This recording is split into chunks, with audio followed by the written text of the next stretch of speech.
pour que vous compreniez un petit peu, à qui vous avez affaire, pour ceux et celles qui ne me connaissent pas, j'ai pas toujours été coach, mais j'ai commencé, dans ma jeunesse, à beaucoup m'entraîner, nager, à faire des compétitions à assez haut niveau et ensuite j'aime bien dire que j'ai, plongé dans le monde de l'entreprise et j'ai fait, la plus grosse partie de ma carrière, dans une grande, agence de communication, sur une fonction support, financière et j'ai tout appris, de l'assistance du directeur financier jusqu'à être, quasiment directrice financière et après j'ai eu des expériences assez, sympathiques, j'ai travaillé, dans des hommes politiques, j'ai fait de l'événementiel, j'ai fait le plus gros, défilé du monde pour des gens dans la rue et pourquoi je vous parle de ça? Parce qu'en fait, je me suis rendu compte après que finalement, qu'est-ce qui avait fait la qualité, je pense, de mon travail et également, la réussite des entreprises, c'était quand même des entreprises qui prenaient soin de leurs collaborateurs. Et à mon époque, on ne parlait pas encore de bien-être au travail, mais c'est quand même quelque chose, je pense, qui était important et aujourd'hui, je réalise que, c'est quand même une donnée qui est intéressante et pour dans le bien-être au travail, effectivement, accompagner les, équipes, les managers sur leurs compétences comportementales, pardon, puisque la vocation de My Perso Coach, c'est pas du tout aller sur des hard, mais sur des soft comme, la gestion du temps, et bien d'autres sujets. Et ensuite, il y a une dizaine d'années, je me suis formée au coaching avec, je me suis formée au coaching en neurosciences avec, me voilà, certifiée avec David Lefrançois qui m'a formée et il y a 3 ans, j'ai rencontré Lucas et on a décidé pour des raisons un peu différentes, enfin des motivations différentes, mais avec la même envie de, effectivement proposer, permettre aux entreprises, aux managers et aux collaborateurs de profiter de coaching et comme l'a indiqué Lucas, sous différentes raisons. Donc j'anime, dans le cadre de mes fonctions, chez My Perso Coach, la partie métier, donc l'ensemble des coachs. Et aussi, des formations, des webinaires sur, comme aujourd'hui, le management et l'équipe, de My Perso Coach, les coachs, a, écrit un livre blanc que vous pourrez télécharger si vous le souhaitez sur le site, sur effectivement, qu'est-ce que le coaching et c'est un livre un peu pas comme les autres puisqu'en fait, au lieu que ça soit quelqu'un qui dit ce qu'est le coaching, ce sont des témoignages de l'ensemble des coachs, de My Perso Coach. Voilà, ça c'est, pour, qui je suis. Pour déléguer à bon escient, à la bonne personne, le bon dossier au bon moment, il me paraît important de s'interroger sur, on va voir, déléguer c'est quoi? Déléguer, comment est-ce qu'on s'y prend pour déléguer? Déléguer, mais jusqu'où? Et les écueils à éviter. Il y a plein de façons d'aborder le sujet. Moi, c'est un petit peu la direction que j'ai prise et j'espère qu'elle ira dans le sens, de nous permettre ensemble, de la fin, savoir effectivement mieux déléguer. Donc déléguer, c'est quoi? Hem, c'est effectivement un acte de bonne gestion. Littéralement, c'est l'attribution d'autorité à une autre personne pour mener à bien des actions spécifiques. C'est le processus de distribuer, et de confier un travail à une personne. C'est donc, ce que je le répète, un des actes fondamentaux du leadership de gestion. Dans les faits, la délégation consiste à attribuer la responsabilité et l'autorité à une personne afin de mener à bien une tâche clairement définie et convenue, tout en conservant, ça c'est, je pense, important, la responsabilité ultime de sa réussite.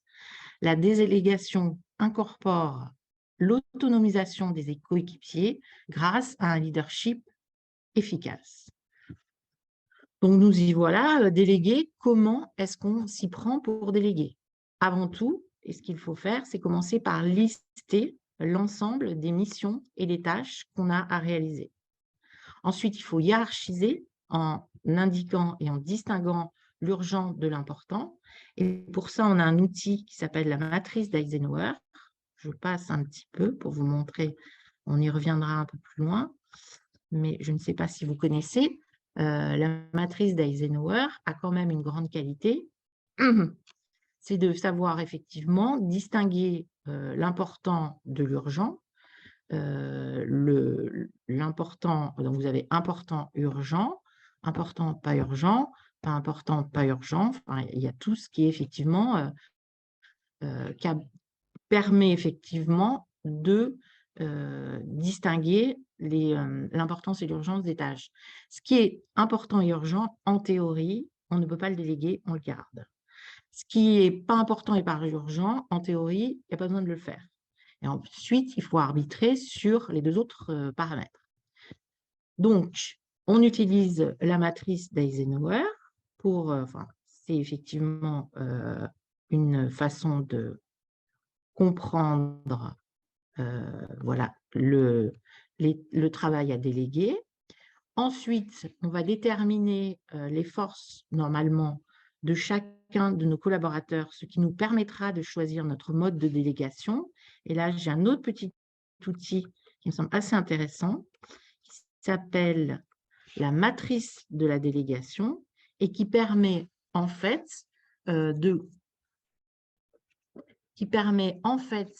en fonction de la seniorité des collaborateurs, sait faire ou ne sait pas faire, de leur motivation, veut faire ou ne veut pas faire, permettra de choisir notre mode de délégation qui sera potentiellement dicté, qui sera motivé, formé. Plus de son, ceci. Ok. Si, c'est bon. D'accord. Et bien sûr, déléguer. Donc, je m'arrête un petit peu là-dessus. Ce qui semble effectivement important, c'est que c'est des outils qui nous obligent à ne pas déléguer à la personne qui semble avoir le moins de travail. Après, il y a énormément de façons de choisir la bonne personne, etc. Mais ça, c'en est une, effectivement, et surtout qui nous permet d'identifier quel mode de délégation on va faire. Bien évidemment, quand on a, par exemple, dicté, c'est parce qu'on est sur un collaborateur qui, à la fois, est très junior et qu'a priori, pour X raisons qu'on ne connaît pas forcément, on n'a pas très envie de faire. Et donc, dicter, comme le collaborateur ne réunit aucune des conditions, il faut agir au moins sur l'UV des compétences en balisant un parcours mini de formation. Si effectivement, il y a absence totale de volonté d'apprendre et d'agir, il faudra changer de collaborateur ou peut-être ne pas le mettre sur ce genre de mission.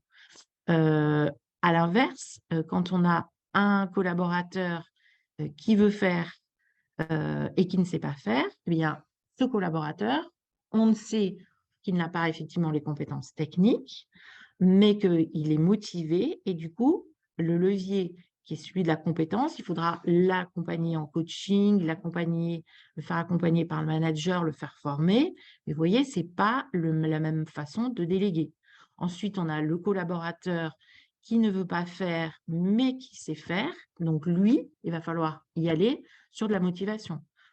Il a la compétence requise, mais il ne s'empare pas de la tâche. Il s'agit alors de le mobiliser et de trouver tous les leviers de motivation. Ce n'est pas forcément simple. Et ensuite, on a le collaborateur qui veut faire et qui sait faire. Alors lui, effectivement, il a les compétences requises et l'envie de faire. Donc, toutes les conditions de la délégation sont réunies. Attention, je reviendrai là-dessus souvent, la délégation n'exclut pas le contrôle. Donc, ça, c'est l'outil qui va nous permettre de, effectivement, identifier le collaborateur avec lequel on pense qu'il sera bien de travailler. Et ensuite, on ira sur le fait que c'est très important, quand on fait une bonne délégation, de ne pas faire l'impasse sur la communication du feedback. Le feedback est un outil indispensable au manager parce que c'est lui qui va permettre de faire un retour à une personne sur ses actes, avec pour objectif d'agir sur ses actes physiques, c'est-à-dire que, futurs, soit en les corrigeant, soit en les renforçant. Il doit être fait de manière bienveillante. Et d'ailleurs, je vous engage, on a fait un webinaire sur le feedback qui est sur le site et que vous pouvez regarder avec aussi des fiches pratiques. Donc, le feedback, il doit être fait de manière bienveillante. plutôt en individuel et régulièrement, quand on fait de la délégation, bien sûr. Il y a 2 types de feedback.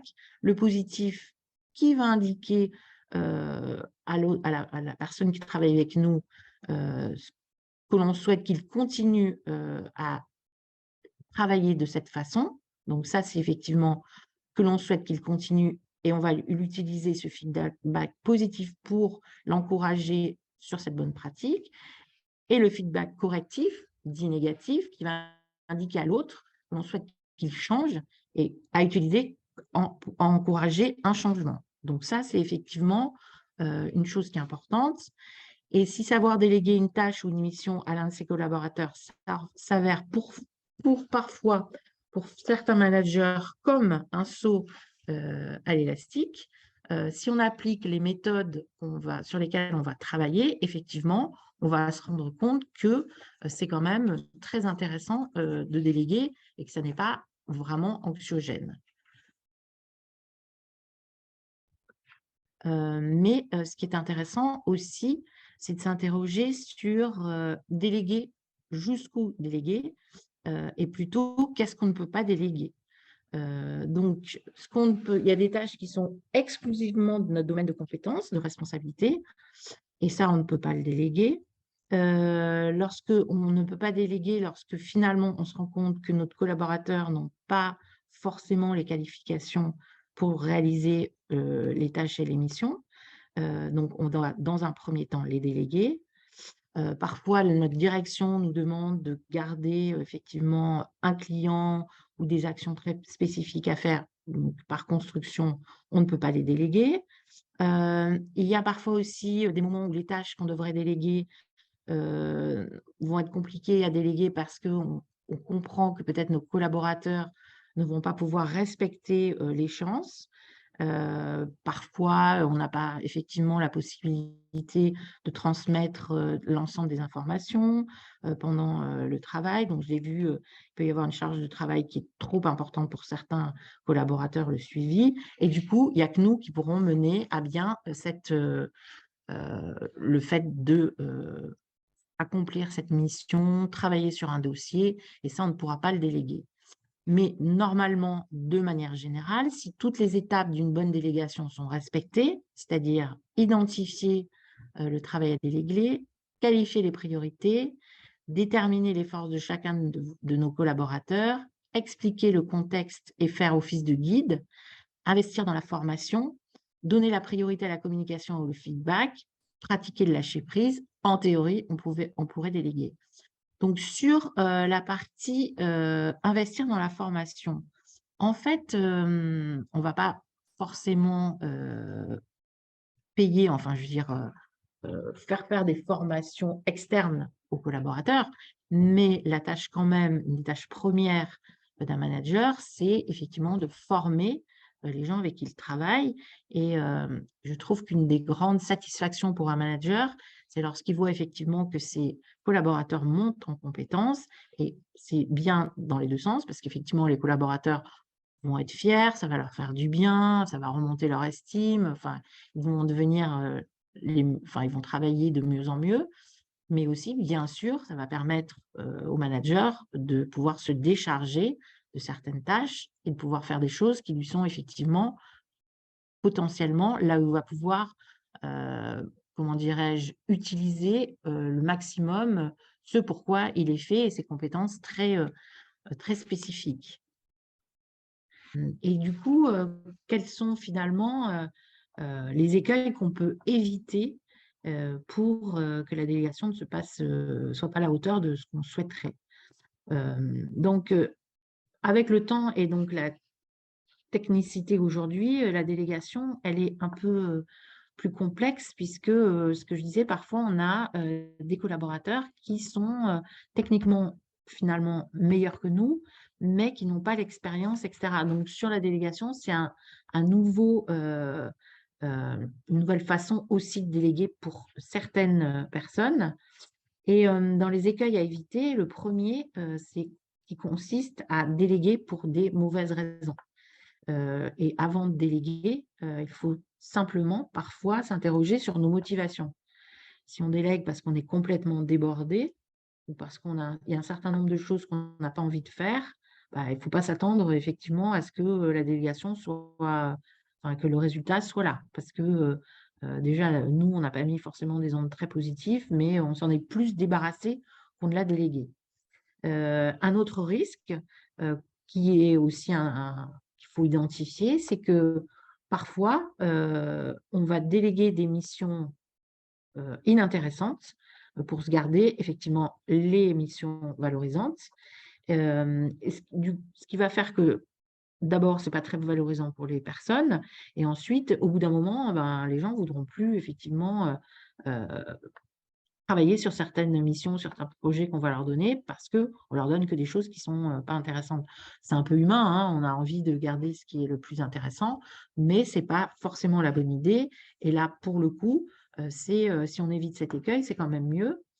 Heu, il faut effectivement déconnecter la délégation, de effectivement, c'est un écueil, hein, si on déconnecte la délégation de la formation, c'est-à-dire si effectivement on passe pas par la case: «OK, il faut que je discute, que je forme, que je travaille avec la personne», c'est ce que je disais.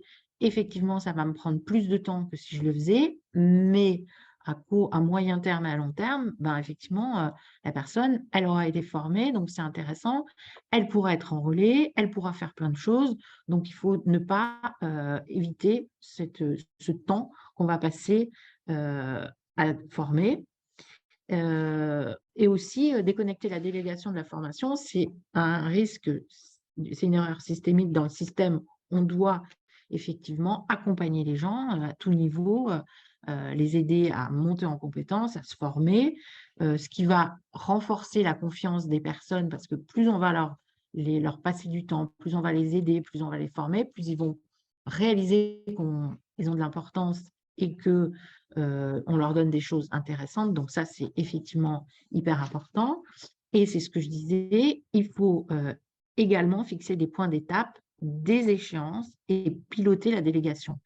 Qu'est-ce que ça veut dire piloter la délégation? Ça veut dire effectivement ne pas s'en décharger et donner, des objectifs, des points d'étape. C'est, parfois, heu, c'est un peu ce qu'on disait, on va donner une mission et on ne va pas regarder ce qui se passe et on va attendre que la personne ait fini, la tâche qu'on lui a donnée et ça, c'est pas une bonne idée parce que finalement, elle va aller un peu dans tous les sens. Parfois, on ne donne pas, je ne sais pas si ça vous arrive, de date d'échéance. Donc si effectivement il n'y a pas une date d'échéance, la personne, elle va avoir du mal à s'organiser, elle va peut-être passer trop de temps, pas assez, et puis on va venir la voir en lui disant: «Bon, est-ce que c'est terminé?» La personne va dire: «Ben, non». «Ah bon, mais j'en avais besoin pour telle date». «Ah bah, tu me l'as pas dit» et cetera. Donc ce qui est vraiment, important, c'est de fixer des dates d'échéance et si aucune date n'est clairement arrêtée pour la fin de la mission, c'est ce que je dis, ça risque de provoquer des frustrations. «C'est pas compris, j'ai pas assez travaillé» ou si effectivement, moi je trouve que c'est le plus gros écueil, c'est que si on donne pas de date d'échéance, ben, la personne va prendre peut-être beaucoup de temps. Enfin donc je pense que c'est, très important pour ne pas, qu'il y ait de malentendus et de conflits de personnes. Donc il est vraiment important donc de ne pas déléguer pour de mauvaises raisons, de ne pas déléguer les choses dont on n'a pas envie de s'occuper, de déconnecter la délégation effectivement de la formation, ne pas fixer d'échéance et qu'il y ait un déficit de pilotage. Mais en théorie, si effectivement vous avez fait tout ça, normalement, c'est une délégation qui va bien se passer. Donc, pourquoi, déléguer, c'est important? On l'a vu, parce que on optimise la productivité, on monte de la confiance, on a un groupe qui est plus efficace, parce qu'on est toujours plus intelligent à plusieurs que seul. Déléguer, c'est aussi quand même permettre de lutter contre le burn-out, parce que si effectivement on délègue pas, ben, on va crouler sous le boulot et finalement on va être complètement épuisé. Et effectivement, déléguer, c'est devenir un leader efficace. Parce que plus je délègue et plus je peux garder les tâches pour lesquelles, en fait, enfin, c'est ma plus-value. C'est vraiment ces tâches-là que je vais identifier, que je vais faire et que je vais gagner du temps parce que mes collaborateurs pourront faire des tâches que je ne fais pas. C'est important, effectivement, de bien déléguer. Alors, pourquoi certains managers ne délèguent pas? Ben, parce qu'effectivement, c'est la crainte de passer plus de temps à déléguer, à expliquer que de faire soi-même des tâches. Parfois aussi, on ne délègue pas parce que on a envie de participer activement à un projet qui nous plaît. Il y a aussi parfois, ça c'est assez intéressant de s'interroger là-dessus, il y a le fait qu'on a un petit peu de culpabilité concernant l'attribution du travail supplémentaire aux autres, et le doute aussi quant à la présence d'une autre personne qui sachant effectuer le travail. C'est-à-dire que parfois, quand on a un manager un peu junior, on va se dire: «Ouh là là, mais cette personne va peut-être être plus reconnue, va prendre le lead pour soi, à la place de nous». Et effectivement, pourquoi certaines personnes ne délèguent pas? Il faut s'interroger aussi là-dessus. C'est la volonté de se sentir important pour son équipe. Mais à force de ne pas déléguer, on croule sous le boulot et OK, on va peut-être être important pour son équipe, mais on risque, c'est ce que je disais tout à l'heure, l'épuisement, le burn-out, et cetera. Donc la délégation, c'est aussi quelque chose qui est très important pour le bien-être des collaborateurs et aussi pour son bien-être. Alors, les principales objections à la délégation, parce que la délégation est impossible. Pourquoi? Donc, si le manager n'a pas identifié des collaborateurs capables de prendre en charge de nouvelles missions.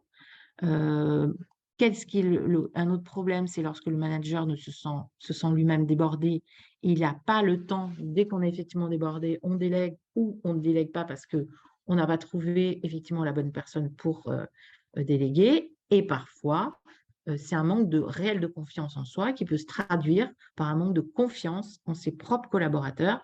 Et c'est pour ça qu'effectivement, on ne délègue pas assez. Donc, si effectivement on se rend compte que soi-même, on ne délègue pas assez, ou si on a plusieurs strates, c'est-à-dire qu'on a du middle management et qu'on s'aperçoit que ce middle management ne délègue pas assez, on doit effectivement s'interroger sur la gestion du temps, des priorités de la personne qui doit déléguer. Effectivement, sa capacité à avoir assez confiance pour déléguer, et aussi ça va aider peut-être la personne à lui dire: «Pourquoi tu n'as pas délégué? Quel est le problème? Est-ce que tu avais bien identifié les collaborateurs qui travaillent avec toi et ceux qui sont effectivement capables de prendre en charge de nouvelles missions?» Donc ça, c'est effectivement pourquoi, et on peut s'interroger pour soi-même ou pour son équipe, pourquoi certaines personnes ne délèguent pas assez. En fait, il y a aussi le fait qu'on a peur inconsciemment, parfois, de perdre du pouvoir. C'est-à-dire qu'on se dit que si on délègue tout, finalement, enfin, si on délègue trop, pardon, finalement, on va dire, ce manager, il fait rien, donc il est peut-être pas, il ne mérite peut-être pas une certaine reconnaissance, alors que c'est l'inverse, hein. Plus effectivement on monte en compétences et moins on fait de choses techniques, et plus on prend de hauteur, et c'est ça le management, et c'est pour ça qu'on doit déléguer. Il y a une crainte aussi qui est intéressante à identifier, c'est que parfois les collaborateurs pourraient répondre qu'ils ne sont pas payés pour faire ça, ou qu'ils réagissent en disant: «Combien est-ce que ça va me rapporter en échange?» Je ne suis pas sûre que ça arrive très souvent, mais ça peut être une crainte. Il peut y avoir aussi la crainte de créer des jalousies entre les collaborateurs d'une même équipe. Pourquoi je confie ce style de tâche à une personne? Pourquoi pas à une autre? Et aussi, une des peurs que peuvent avoir certains managers à déléguer, c'est parce qu'ils ont, dans le passé, subi des échecs dans leur délégation. Donc ça, effectivement, il faut aussi, quand on a tendance à se rendre compte qu'on a un peu de mal à déléguer, il faut s'interroger sur ses peurs, ses craintes. Donc, à qui déléguer? La personne, effectivement, il faut s'interroger sur: sait-elle le faire? Est-elle compétente pour cette tâche? Peut-elle le faire? Est-elle crédible? Et cetera. Donc effectivement, sans faire trop de triturage de neurones, il faut effectivement s'interroger sur la capacité de la personne à mener à bien la mission qu'on va lui déléguer. Bon, je vais vous passer effectivement le check-in de ce qu'on doit faire avant une délégation, et je vérifie l'heure, il reste une dizaine de minutes. Est-ce qu'à ce stade-là, vous avez des questions? Est-ce que ça vous semble clair? Bon, c'est un sujet qui est immense, hein, la délégation, donc j'ai essayé de traiter certains sujets de façon assez factuelle. avant de passer, parce que je pense que ces outils, enfin les 3 outils dont j'ai un peu parlé, qu'on va un petit peu plus voir, sont vraiment des ressources qui peuvent être intéressantes sur les prises de décision quant à qui déléguer, comment déléguer et à quel niveau se situe la délégation. Donc, est-ce que vous avez des questions? Est-ce qu'il y a des choses sur lesquelles je suis trop vite passée, ou est-ce que on peut passer aux 3 outils qui peuvent vous aider effectivement sur le terrain à mieux déléguer?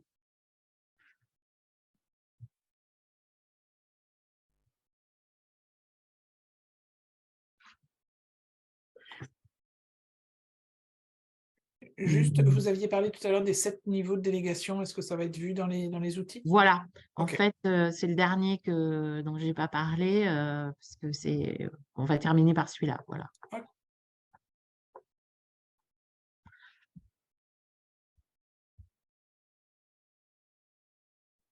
Alors, il n'y a pas OK. d'autres interventions, en tout cas dans le chat, il n'y a pas de message. OK. Alors, on va terminer donc, en fait, la matrice d'Eisenhower, elle sert à beaucoup de choses. Bien sûr, elle sert, par exemple, nous, dans notre to-do list, à savoir si effectivement les missions qu'on a à faire, sont urgentes, importantes, et cetera. C'est intéressant d'ailleurs parce que ça permet tout le monde n'a pas la même notion de ce qui est urgent et de ce qui est important. Et donc ça permet effectivement d'identifier, les missions et les tâches qu'on doit faire. Déjà, c'est bien parce qu'on fait un check et on est assez, au clair avec ce qu'on doit faire. Et effectivement, c'est ce que je disais, on va partir de effectivement urgent et important. En théorie, c'est les missions qui sont urgentes et importantes, on doit normalement les garder. C'est, le but premier. Important et pas urgent, ça, on doit le déléguer. Pas important et urgent, ça aussi, on doit le déléguer. Pas important et pas urgent, pardon, normalement, on ne doit pas faire ce genre de tâches, et quand c'est urgent et pas important, on peut aussi le déléguer. Donc ça, c'est vraiment, un outil qui est très intéressant, et ça permet d'être au clair effectivement avec les tâches et de nous aider dans, très souvent, la planification, parce qu'on n'a pas qu'une chose à faire, de ce qu'on doit faire, et d'être au clair là-dessus. Donc ça, c'est effectivement la matrice d'Eisenhower, qui est un premier outil. Effectivement, ce que j'ai expliqué tout à l'heure, c'est aussi quand on veut déléguer, c'est important d'imaginer comment on va déléguer, et permettre effectivement aussi de faire un petit check de réaliser, être au clair avec son équipe. Effectivement, est-ce que les collaborateurs savent faire? Déjà, c'est la première chose, ou est-ce qu'ils ne savent pas faire? Et on va pas, c'est ce que je disais, de se situer de la même façon sur notre mode de délégation, sur un collaborateur qui sait faire ou un collaborateur qui ne sait pas faire. On est bien d'accord, hein, quand je dis sait faire ou sait pas faire, c'est pas de façon générale, c'est globalement, techniquement, sur la mission ou sur les tâches qu'on va lui confier, est-ce qu'il a les compétences techniques ou est-ce qu'il les a pas? Et effectivement, on va voir le collaborateur qui veut faire ou qui ne veut pas faire. Là, c'est pareil, c'est pas un collaborateur qui généralement veut tout faire et un collaborateur qui généralement ne veut rien faire. Parce qu'un collaborateur, normalement, qui ne veut rien faire, il ne va pas rester dans notre équipe. Mais c'est sur une tâche qui a été bien identifiée, est-ce que le collaborateur est moteur pour le faire, ou est-ce qu'effectivement, il n'est pas moteur pour le faire? Et en fonction, effectivement, de ces 2 paramètres, on va pouvoir, en associant ceux du sait faire ou ne sait pas faire, savoir si, on l'a vu, hein, on va motiver, dicter, former ou déléguer. Donc, effectivement, le cas le plus intéressant et le plus, je dirais, oui, intéressant et qui va beaucoup nous aider, c'est le collaborateur, bien sûr, qui sait faire et qui veut faire. Donc, mais attention, c'est ce que je disais, c'est pas la délégation n'exclut pas le contrôle. C'est un peu ce qu'on disait tout à l'heure quand on échangeait. C'est pas parce qu'effectivement on va déléguer qu'on va donner une mission, une tâche à une personne et que on va rien regarder, et qu'à la fin on va voir effectivement, on va dire bon, ok, on va même pas contrôler. Donc ça, c'est hyper important. C'est le meilleur cas de figure. Le collaborateur qui sait faire, mais qui ne veut pas faire, effectivement, on est bien d'accord, là, on va aller sur la motivation. Qu'est-ce qu'on va pouvoir faire pour le motiver? Est-ce que c'est un collaborateur qu'il va falloir rassurer? Il va falloir essayer de comprendre? Qu'est-ce qui qu'il ne veut pas faire. Donc là aussi, c'est un acte de management, c'est d'être au clair, effectivement, avec la motivation de ses équipes. Ensuite, on a effectivement mauvais cas de figure, mais ça existe, hein, le collaborateur qui ne sait pas faire et qui ne veut pas faire. Donc lui, bah, il est là, il va falloir dicter, c'est-à-dire de A à Z, il va falloir lui dire ce qu'il faut faire. Et ensuite, on est effectivement sur le collaborateur qui ne sait pas faire et qui veut faire et qu'on va devoir former. Donc, je vous invite vous verrez sur la fiche technique que vous aurez après sur la plateforme, il y a une fiche. Sur cette fiche, il y a effectivement ces 3 outils. Et en fait, enfin, on en arrive aux 7 niveaux de délégation, c'est-à-dire que sur la délégation, alors moi j'ai pris ces 7 niveaux de délégation parce que je trouve que c'est assez intéressant, ça permet de bien, old school, saucissonner comprendre effectivement où en est la personne avec laquelle on va travailler et à qui on va déléguer. C'est-à-dire que c'est ce que je disais tout à l'heure, donc par rapport même à la matrice de délégation, il y a la personne qui ne sait pas faire et qui ne veut potentiellement pas faire. Donc celle-là, il va falloir effectivement complètement lui dire comment elle doit faire et quasiment pas lui donner d'autonomie. À l'inverse, quand on arrive au 7, c'est-à-dire que la personne est quand même très autonome, on va lui demander de s'en occuper pour soi. C'est là où on va complètement déléguer.